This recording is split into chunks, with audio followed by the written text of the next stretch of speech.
Hi hello അസ്സലാമു അലൈക്കും welcome back. ഇന്ന് ഞാൻ വന്നിട്ടുള്ളത് നല്ല ടേസ്റ്റി ആയിട്ടും വളരെ എളുപ്പത്തിലും തയ്യാറാക്കിയെടുക്കാൻ പറ്റുന്ന നല്ലൊരു പഴം പായസത്തിൻ്റെ റെസിപ്പി ആയിട്ടാണ് കേട്ടോ. ഇതിന് പഴം പായസം എന്നും അതുപോലെ തന്നെ നേന്ത്രപ്പഴം പ്രഥമൻ എന്നൊക്കെ പറയും. നല്ല രുചിയായിട്ടാണ് ഞാനിവിടെ തയ്യാറാക്കി എടുത്തിട്ടുള്ളത്. എല്ലാവർക്കും ഇഷ്ടപ്പെടും കേട്ടോ. നമ്മളുടെ മലയാളികൾക്ക് ഏതൊരു പരിപാടിയിലാണെങ്കിലും മധുരമില്ലാതെ ഒട്ടും പറ്റത്തില്ലല്ലോ, പ്രത്യേകിച്ച് പായസം. അടിപൊളി ടേസ്റ്റാണ് കേട്ടോ. ഞാനിവിടെ നേന്ത്രപ്പഴം കൊണ്ടാണ് പായസം തയ്യാറാക്കിയത്. എല്ലാവർക്കും ഇഷ്ടപ്പെടുന്ന നല്ലൊരു പായസത്തിൻ്റെ റെസിപ്പിയാണ്. അപ്പം എല്ലാവരും വീഡിയോ സ്കിപ്പ് ചെയ്യാതെ തന്നെ ഒന്ന് കണ്ടോക്കണം കേട്ടോ. ഞാൻ ഇവിടെ പായസവും അതുപോലെ തന്നെ പപ്പടവും കൂടെ ചേർത്തിട്ടായിരുന്നു കഴിച്ചിട്ടുണ്ടായിരുന്നത്. നല്ലൊരു ടേസ്റ്റാണ് കേട്ടോ അങ്ങനെ കഴിക്കുമ്പം. അപ്പോൾ നമുക്ക് എങ്ങനെയാണ് ഇത്ര രുചികരമായ പായസം എങ്ങനെ തയ്യാറാക്കിയെടുക്കാമെന്ന് കണ്ടു നോക്കാം. അതിനായിട്ട് ഞാനിവിടെ ഒരു 3/4 കിലോ ശർക്കര ഉരുക്കാനായിട്ട് ഇങ്ങനെ വെച്ചിട്ടുണ്ടായിരുന്നു, ഒരു പാത്രത്തിൽ ഇട്ടിട്ടുണ്ടായിരുന്നു. ഇതിലേക്ക് ഞാനിവിടെ 1.5 ഗ്ലാസ് വെള്ളവും കൂടി ഒന്ന് ഒഴിച്ചു കൊടുക്കുന്നുണ്ട്. 1.5 ഗ്ലാസ് വെള്ളവും കൂടെ ചേർത്തിട്ട് നമുക്കിതൊന്ന് അടുപ്പത്തേക്ക് വെക്കാം. ഒന്ന് ഉരുക്കി അതിൻ്റെ വെള്ളപ്പാലാണ് നമുക്ക് എടുക്കേണ്ടത് കേട്ടോ. ശർക്കര പാനിയാണ് നമുക്ക് എടുക്കേണ്ടത്. ഇനി ഞാനിവിടെ നേന്ത്രപ്പഴത്തിൻ്റെ തൊലിയൊക്കെ ഒന്ന് കളഞ്ഞതിന് ശേഷം ഇതുപോലെ 4ആയിട്ടൊന്ന് കീറിയതിന് ശേഷം ഇതേപോലെ തന്നെ ചെറുതായിട്ട് കട്ട് ചെയ്തെടുക്കുന്നുണ്ട്. അപ്പോൾ ഇത് നേരെ ആവിയിൽ വെച്ച് പുഴുങ്ങിയിട്ടും എടുക്കാം. എനിക്ക് അതിനേക്കാളൊക്കെ ഒന്നും കൂടെ ടേസ്റ്റായിട്ട് തോന്നിയത് ഇങ്ങനെ കട്ട് ചെയ്തിട്ട് നമ്മൾ വഴറ്റി എടുക്കുമ്പോഴാണ് ഒന്നും കൂടെ ടേസ്റ്റായിട്ട് ഉണ്ടാവുന്നത് കേട്ടോ. നമുക്ക് ഒട്ടും സമയം വേണ്ട ഈ ഒരു പായസം തയ്യാറാക്കാൻ. നമുക്ക് ഈ നേന്ത്രപ്പഴവും അതുപോലെ തന്നെ ഈ ശർക്കര പാനിയൊക്കെ തന്നെ ധാരാളം വേണ്ടുള്ളൂ.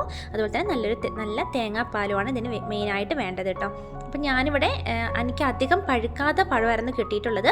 അപ്പോൾ ഒരു മീഡിയം രീതിയിൽ അത്യാവശ്യം നല്ലതുപോലെ പഴുത്ത പഴമാണെങ്കിൽ ഒന്നും കൂടി ടേസ്റ്റ് ഉണ്ടാവും. കാരണം ആ മധുരം നല്ലതുപോലെ ഒന്ന് ഇറങ്ങി കിട്ടും. എനിക്കിവിടെ അധികം പഴുക്കാത്ത ഒരു മീഡിയം രീതിയിൽ പഴുത്ത പഴമായിരുന്നു എനിക്ക് കിട്ടിയിട്ടുണ്ടായിരുന്നത്. അപ്പോൾ എല്ലാ പഴവും ഞാനിവിടെ ഇതേപോലെ ഒന്ന് കട്ട് ചെയ്തെടുക്കുന്നുണ്ട്. ഞാനിവിടെ 1.5 കിലോ നേന്ത്രപ്പഴമായിരുന്നു എടുത്തിട്ടുള്ളത് കേട്ടോ. 1.5 കിലോ നേന്ത്രപ്പഴം എടുത്തപ്പോൾ ഞാനിവിടെ ഒരു 3/4 കിലോയോളം നമ്മുടെ ശർക്കര എടുത്തിട്ടുണ്ടായിരുന്നു. അപ്പം ഓരോരുത്തരുടെ മധുരത്തിനനുസരിച്ച് കൂട്ടുകയും കുറയ്ക്കുകയും ഒക്കെ ചെയ്യാം കേട്ടോ. അപ്പോൾ ഞാനിവിടെ നേന്ത്രപ്പഴം എല്ലാം ചെറുതായിട്ട് ഇങ്ങനെ കട്ട് ചെയ്തിട്ടുണ്ട്. ഇതിലേക്ക് ഞാനിവിടെ 1.5 ഗ്ലാസ് വെള്ളമാണ് ഒഴിച്ച് കൊടുത്തിട്ടുള്ളത്. വെള്ളം ഒഴിച്ചതിന് ശേഷം ഇതിലേക്ക് 1 ടീസ്പൂൺ നെയ്യും കൂടി ഒന്ന് ചേർത്ത് കൊടുത്തിട്ടുണ്ടായിരുന്നു. അതും കൂടി ചേർത്ത് കൊടുത്തതിന് ശേഷം നമുക്കിത് നല്ലതുപോലെ ഒന്ന് വഴറ്റിയെടുക്കണം. അപ്പോൾ നെയ്യിലും ആ വെള്ളത്തിലൊക്കെ കിടന്ന് നമ്മുടെ പഴം കറക്റ്റായ രീതിയിലൊന്ന് വാടി കിട്ടിയിട്ടുണ്ട്. ഇനി നമുക്ക് ഇത് തണുത്തതിന് ശേഷം ഫ്ലെയിം ഓഫ് ചെയ്ത് തണുത്തതിന് ശേഷം മിക്സിയുടെ ജാറിലിട്ട് നല്ലതുപോലെ ഒന്ന് അരച്ചെടുത്തിട്ട് വരണം. ഞാനിവിടെ നല്ലതുപോലെ അരച്ചിട്ടില്ല, ചെറുതായ രീതിയിലൊന്ന് അരച്ചെടുത്തതേ ഉണ്ടായിരുന്നുള്ളൂ. മാത്രമല്ല ഞാനിതൊന്നും 2 ടേബിൾ സ്പൂൺ പഴം ഒന്ന് മാറ്റി വെച്ചിട്ടുണ്ടായിരുന്നു. അത് നമ്മൾ പായസത്തിൽ ഇടുമ്പോൾ നല്ലതാണ് കേട്ടോ. ഒന്ന് കടിക്കുമ്പം എനിക്ക് ഇഷ്ടമാണ്, അതുകൊണ്ട് ഞാൻ അങ്ങനെ മാറ്റി വെച്ചതാണ്. അത് നിങ്ങൾക്ക് സ്കിപ്പ് ചെയ്യണമെങ്കിൽ അങ്ങനെ സ്കിപ്പ് ചെയ്യാം. നിങ്ങൾക്ക് മൊത്തമായിട്ടും അരച്ചെടുക്കൽ അങ്ങനെ ചെയ്യാം കേട്ടോ. അപ്പോൾ അത് അരച്ചെടുത്തതിന് ശേഷം ഞാനിവിടെ ഒരു വേറെ പാത്രം അടുപ്പത്ത് വെച്ചിട്ടുണ്ടായിരുന്നു. അതിലേക്ക് ഞാനൊരു 2 ടേബിൾ സ്പൂൺ നെയ്യ് ചേർത്ത് കൊടുത്തിട്ടുണ്ട്. നെയ്യ് ചേർത്തതിന് ശേഷം നമ്മൾ അരച്ച് വെച്ചിട്ടുള്ള നമ്മുടെ ആ പഴത്തിൻ്റെ മിക്സ് ഈ നെയ്യിലേക്ക് ചേർത്ത് കൊടുത്തിട്ടുണ്ട്. മാത്രമല്ല ഞാൻ ആ 2 ടേബിൾ സ്പൂൺ മാറ്റി വെച്ചെന്ന് പറഞ്ഞിട്ടുണ്ടായിരുന്നില്ലേ, അതും കൂടി ഞാനിതിലേക്ക് ചേർത്തിട്ടുണ്ട് കേട്ടോ. അരയ്ക്കാത്ത ആ 2 ടേബിൾ സ്പൂൺ പഴവും ബാക്കി അരച്ച പഴവും കൂടെ ചേർത്ത് നമുക്കിത് നല്ലതുപോലെ ഒന്ന് മിക്സ് ചെയ്ത് ഒന്ന് വഴറ്റിയെടുക്കണം. ആ നെയ്യിലിട്ടിട്ട് നമ്മുടെ പഴം നല്ലതുപോലെ ഒന്ന് മിക്സ് ചെയ്തെടുക്കണം. ഇനിയിപ്പോൾ ഇതിലേക്ക് നമ്മൾ നേരത്തെ ഉരുക്കാൻ വേണ്ടി വെച്ചിട്ടുണ്ടായിരുന്ന നമ്മുടെ ശർക്കരപ്പാനി ഇതിലേക്ക് ചേർത്ത് കൊടുക്കുന്നുണ്ട്.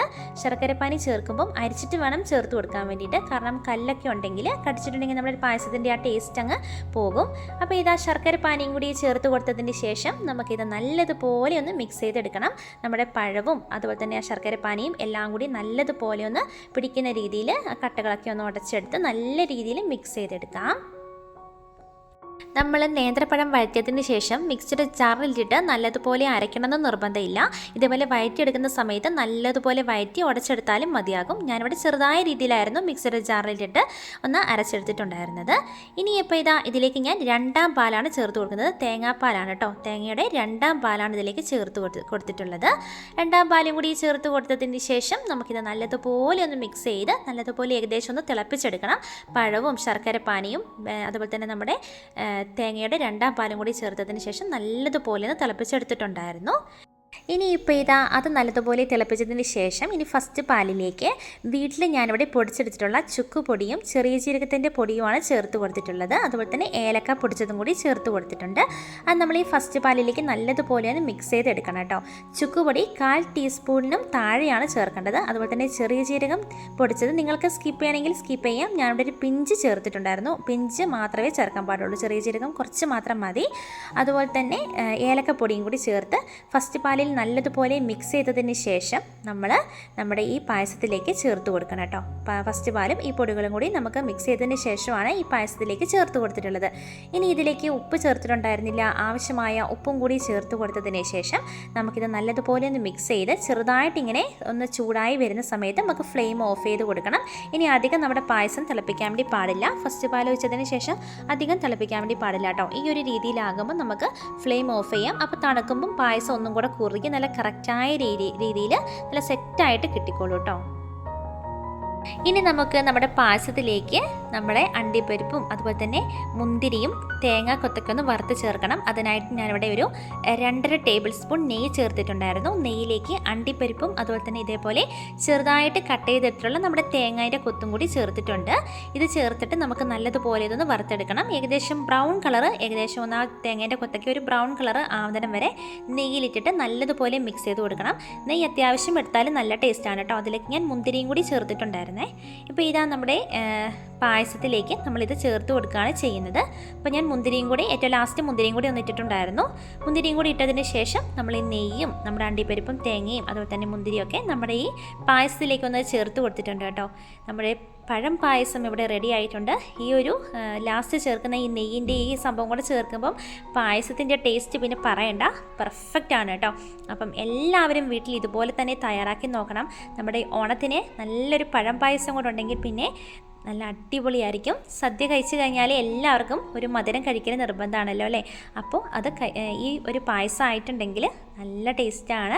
എല്ലാവരും ഇതുപോലെ ഒന്ന് തയ്യാറാക്കി നോക്കുക. നിങ്ങളുടെ വിലയേറിയ ഫീഡ്ബാക്ക് അറിയിക്കാനും നിങ്ങൾ മറന്നു പോകരുത്. നിങ്ങൾക്ക് ഇഷ്ടപ്പെട്ടിട്ടുണ്ടെങ്കിൽ വീട്ടിൽ തയ്യാറാക്കി നോക്കിയതിന് ശേഷം നിങ്ങൾക്ക് ഇഷ്ടപ്പെട്ടിട്ടുണ്ടെങ്കിൽ നിങ്ങളുടെ ഫ്രണ്ട്സിനും അതുപോലെ തന്നെ ഫാമിലിക്കൊക്കെ ഒന്ന് ഷെയർ ചെയ്ത് കൊടുക്കാനും മറക്കരുത്. കൂടെ എൻ്റെ ഈ ചാനൽ മറക്കാതെ ലൈക്ക് ചെയ്യാനും ഷെയർ ചെയ്യാനും സബ്സ്ക്രൈബ് ചെയ്യാനും മറന്നു പോകരുത്. സബ്സ്ക്രൈബ് ചെയ്തതിന് ശേഷം തൊട്ടടുത്തുള്ള ആ കുഞ്ഞ് ബെല്ലൈക്കണും കൂടി ഒന്ന് പ്രസ് ചെയ്താൽ ഞാനിടുന്ന ന്യൂ വീഡിയോസൊക്കെ നിങ്ങൾക്ക് നോട്ടിഫിക്കേഷനായിട്ട് വരുന്നതായിരിക്കും. അപ്പം ഇനിയും ഇതുപോലെയുള്ള നല്ല നല്ല വീഡിയോകളുമായിട്ട് ഞാൻ ഇനിയും വരാം. ഇൻഷാ അല്ലാഹ്. അസ്സലാമു അലൈക്കും. Bye bye.